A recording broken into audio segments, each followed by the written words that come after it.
All right, so this will just be a short video. I feel like I've been led to do this, even though several brothers have made this before. But this is just going to be on the thief on the cross because people like to use him as an example, be like, oh, we don't need works. We can just be saved by faith alone because the thief on the cross, he didn't have any of that. He just believed. So we're going to examine this and see that that's not the case. So in Luke 23, verses 39 to 43, we're going to read.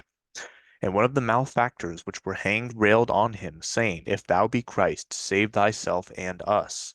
But the other answering rebuked him, saying, Dost thou not fear God, seeing thou art in the same condemnation? And we indeed justly, for we receive the due reward of our deeds, but this man hath done nothing amiss.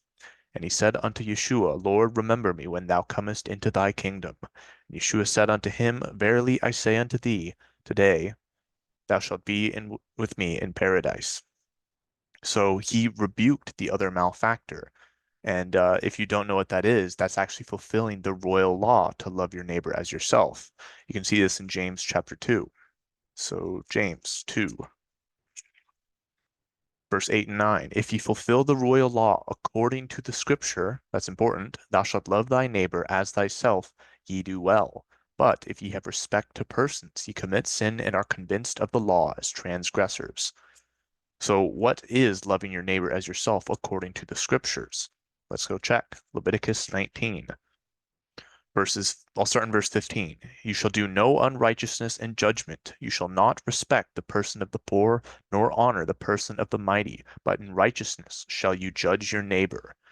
You shall not go up and down as a talebearer among thy people, neither shall you stand against the blood of your neighbor. I am the Lord. Now, this is the key point here, verse 17. You shall not hate your brother in your heart. You shall in any wise rebuke your neighbor and not suffer sin upon him. You shall not avenge nor bear any grudge against the children of thy people, but you shall love your neighbor as yourself. I am the Lord. So he fulfilled this commandment right here in the law to love your neighbor as yourself. And that means to rebuke people who sin. And that's exactly what he did to the other thief on the cross. He rebuked him because he was mocking Christ. And, yeah, he was supposed to do that because he was sinning. He was speaking against the Son of God. So he rebuked him as you're supposed to do according to the scriptures.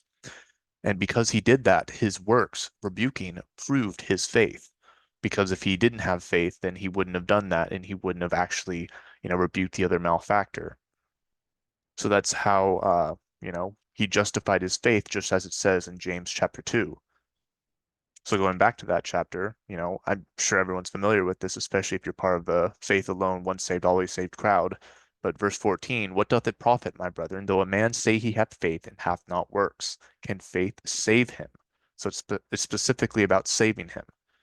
If a brother or sister be naked and destitute of daily food, and one of you say unto them, Depart in peace, be you warmed and filled, notwithstanding ye have given them not those things which are needful to the body, what doth it profit? Even so faith, if it hath not works, is dead, being alone.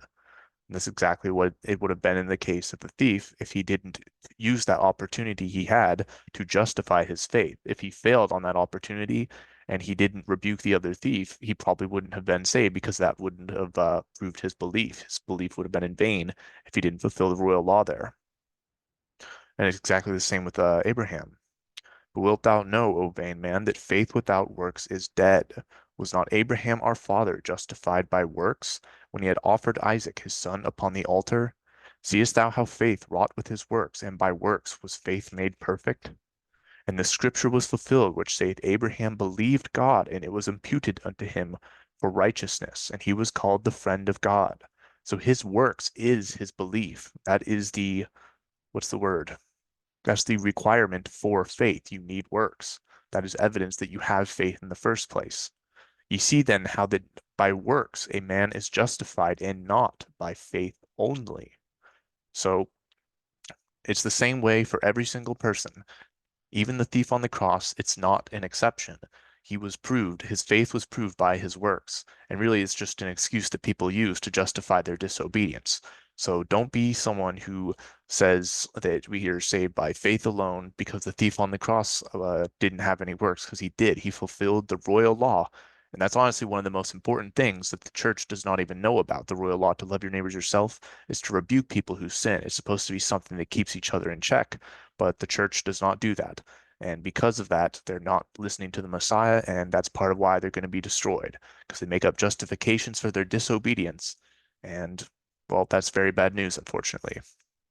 So don't use the thief on the cross as an excuse to, uh, not do works. You have to obey the Ten Commandments to be saved. That is evidence of your faith.